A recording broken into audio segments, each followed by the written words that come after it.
The first Diary of a Wimpy Kid movie is a pretty decent adaptation of the 2007 novel with the same name. Released in 2010, it was met with mediocre reception from critics and audiences alike. Recently, I was cleaning up my room when I discovered this box set containing the first 3 films. I thought, hey, why not talk about these movies in their own individual videos?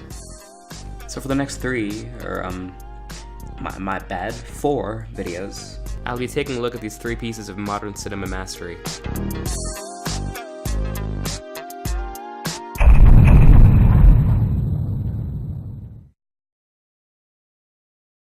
Before I begin, I should probably mention the source material. The original Diary of a Wimpy Kid is definitely a classic book at this point, and I think a lot of the people watching this, including myself for that matter, have a lot of nostalgia for this book, and it's not hard to see why. I have about every book in the series, even though I'm way out of the target demographic, and should probably move on and read something else, more up to my 15-year-old speed, but oh well. One of the standout elements about this book, for me at least, is that for the first half or so there was little to no plot. Like, sure, you could argue that there's a little bit of plot with the whole Greg trying to make a more popular thing, but aside from that, it's more or less a series of unconnected events that ultimately don't go anywhere. This sounds bad, but in my opinion it's a pretty smart writing decision for this type of book. It makes the feeling of this being a journal more realistic as a whole. How does this translate into film? The movie begins with a scene pulled from the book, where Roderick wakes Greg up at 4 in the morning for school in the middle of summer vacation. From there it transitions into an animated sequence, resembling the book's illustrations. This is a great intro in my opinion. We not only get a scene pulled from the book that is familiar to those who have read the book, but we also get a really great introduction to the characters. Speaking of, I just have to praise the casting in this movie. The main characters were casted amazingly. Child actors usually aren't all that great in a lot of movies. Now this is pod racing! But the casting in this movie is one of its strongest elements, in my opinion. Zachary Gordon plays Greg Heffley, who pulls off being one of the most unlikable yet endearing protagonists ever. Devin Bostick as Roderick is a menacing yet honest-to-God, hilarious villain, I suppose. Point is, he's great. Robert Cabron as Rowley pulls off the childish yet well-meaning friend of Greg's present in the series, and the actors portraying the parents and side characters are pretty good as well. Oh yeah, I guess I forgot Manny. He's absolutely fucking awful, so he was casted perfectly.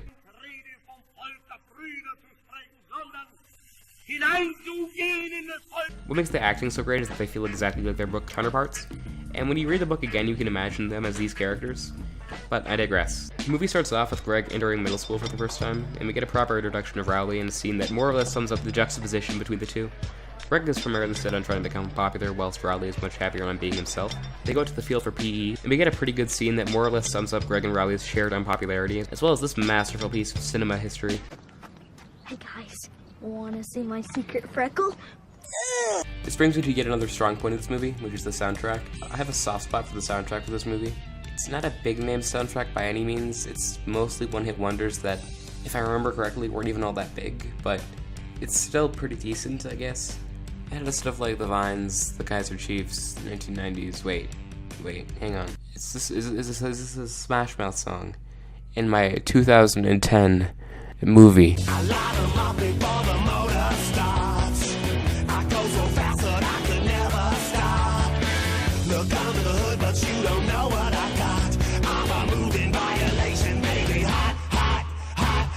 Well, goddamn. I was under the assumption that Smash Mouth and major movies had died out before 2007 at most, but I stand corrected, I guess. Apparently Smash Mouth kept making music after 1999, but that's a topic for another video. Greg and Rowley go behind the bleachers and find a weird plot element not present in the book. So apparently the original source material wasn't good enough commentary in middle school for this movie, so they added a character to more or less spell it out for you. This is Angie, and her character is more or less to tell the characters, hey, everything in middle school has no meaning. Also, have you heard of this artist named Billie Eilish? She doesn't really do much, and when she does do anything at all, she's usually trying to be 14 and really deep.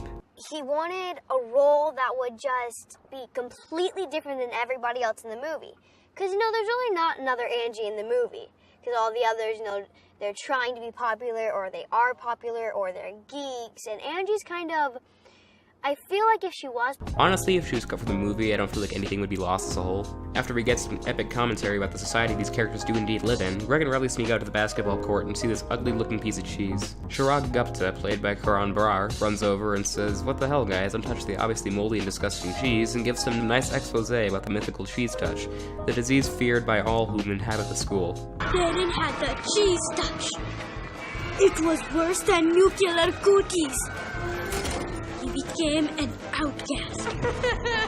How Chirag somehow knows every detail about the cheese touch, and this is supposedly their first day of middle school, we will never know, but Oh well. The next day, Greg and Riley are looking at this board trying to decide what to sign up for.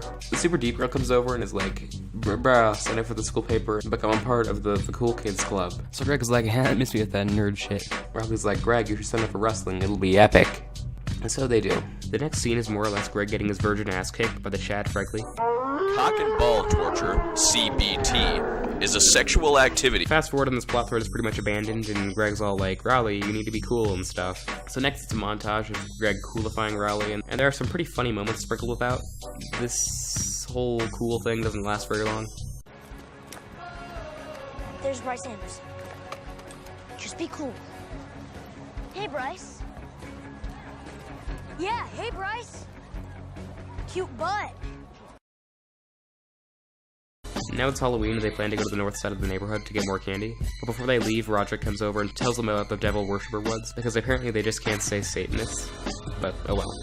It's a pretty good scene and we get this line out of it. But they forgot to turn off the ovens, so the house burned down with everyone in it.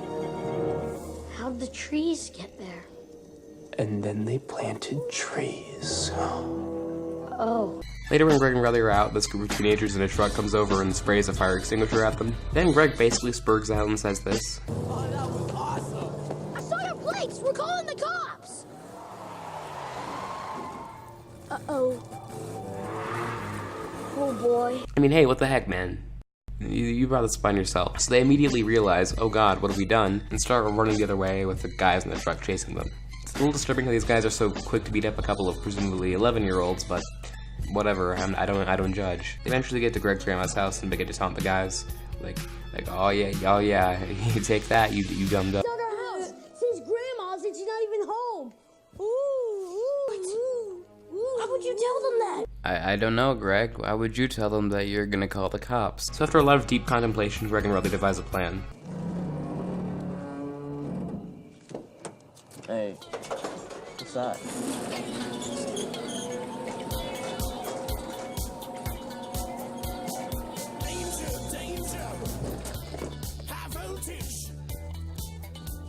Just back off. I don't want to hurt anybody. We just want to walk away and forget this ever happened. Nobody needs to be a hero. Whoa.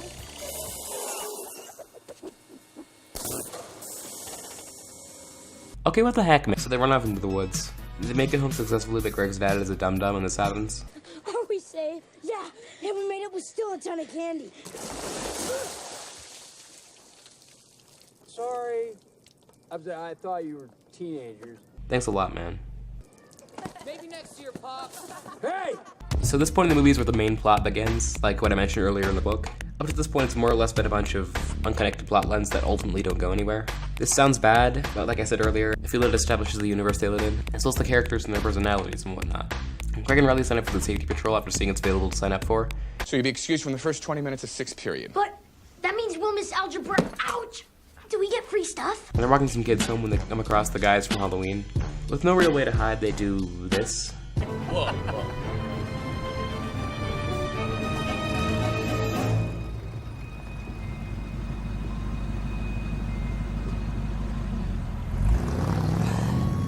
Okay, these guys have to be some of the most retarded humans alive. I don't see how they don't really question when there's a massive line of children just standing there like this.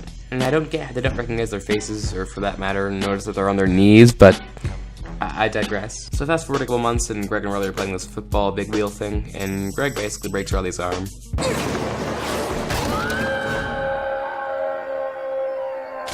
So Riley gets a cast, we get some real emotion-filled acting over here. Oh my gosh, what happened? I broke it. How? Big wheel accident. The school paper's in trials for a new comic, so Greg signs up. He calls Riley over to help, and Riley single-handedly creates one of the greatest pieces of comedy known to man. So I was thinking we could do something like this. Oops, I stepped in a puddle. At least it's not an acid puddle. Oi, oi, oi! It is an acid puddle! Zoo-wee mama! Zoo-wee mama. Greg thinks it's super gay and makes his own comic, which isn't that good. So they have to walk kids home again, but it's raining, and uh-oh, Riley can't get his cast wet, and Greg doesn't have his coat on him. So Riley lends Greg his coat, and Greg walks the kindergartners home solo. He thinks he sees the guys in the truck again and tries to hide himself and the kindergartners from them in this pit, but GASP! It's not the guys. This neighbor lady comes over and sees Greg in Riley's coat and is like, what is going on here? Meanwhile, Riley wins and becomes popular in the school, and everyone thinks this comic is comedy gold, as it is. But Greg doesn't agree. See, Greg watches Rick and Morty, so it's safe to say he knows good humor when he sees it. So the next day, Riley gets pulled to the principal's office and gets in trouble for what Greg did and has to apologize to the kindergartners. Greg later comes clean to Riley, be it in a really egotistical way. So, listen, it's kind of funny, you know, the whole safety patrol thing. Yeah? Ready for the funny part? Well, I'm the one who terrorized those kids. Understandably, Riley gets upset about this, and this is unironically one of the best scenes in the movie. The way the tone shifts from the beginning to the end of the scene is really nice, and honestly seeing Greg getting called out on his bullshit is really satisfying, especially after reading the latest book, which I won't spoil here. Dad, you only care about yourself. Don't call me. Don't come by my house. We're done. Eventually, one of the kids tells the safety patrol dude the whole story and gets Greg kicked off the team, and Riley promoted. Of course, Greg acts like a narcissistic spurg and makes himself out to be the victim. So to get back at Riley for making a new friend, I guess, he tries to befriend Riley by going over to his house for a sleepover. I can't believe it. Greg Heffley's in my room. Greg Heffley's in my room, Rebecca. What do you want to do, Greg Heffley? Hold up, what's this? Does that say what I think it does? So to the surprise of absolutely no one, Frigley is a weirdo who gets sugar high off jelly beans and chases Greg around with a booger on his finger. After that, Greg signs up for the Wizard of Oz school play and has to play a tree. Greg, your voice is too high for any of the other male roles. Perhaps you can be a tree. A tree? No way. On the day of the performance, Roger brings a video camera in. Greg realizes, oh god, and stops singing. And then the other trees notice and also stop singing. Then this Patty Farrell chick, who I failed to mention earlier because lazy, is like, hey, what the heck, man? And then the entire play gets ruined.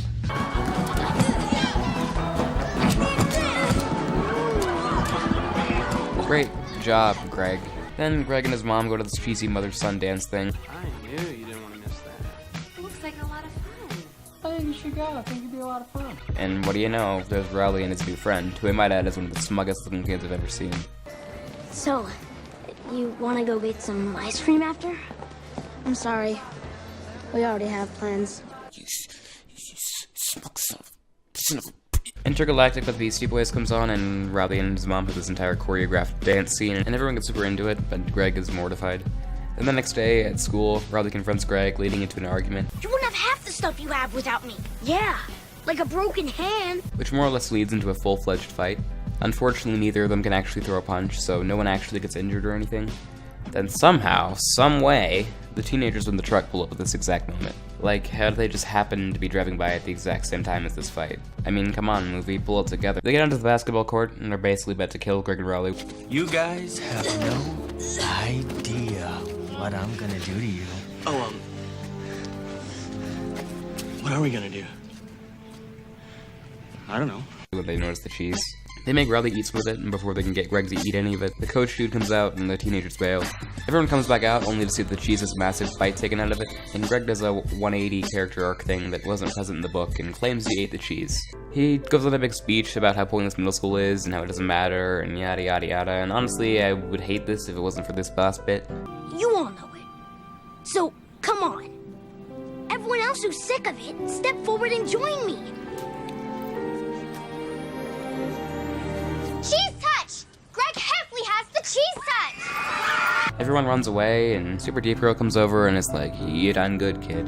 Then Greg and Riley walk off and hang out, sorry. So, you want to come over after school and play? Yeah. So that's the first Diary of a Wimpy Kid movie for you. Is it a good movie on its own? I mean, it's fine as a kid's movie. There are some parts that legitimately got me laughing, but other than that, it's not too special. Is it a good Diary of a Wimpy Kid adaptation? Absolutely. While it takes a few liberties in the plot here and there, it's a very faithful adaptation and feels just like how a Diary of a Wimpy Kid movie should. It's not relying on pop culture references for its humor to seem relevant. A lot of the humor is taken from the book and works perfectly as a movie. Do I recommend Diary of a Wimpy Kid? If you grew up on the books and have a strong appreciation for the series, absolutely. Join my Discord server and follow me on Twitter. That's all from me.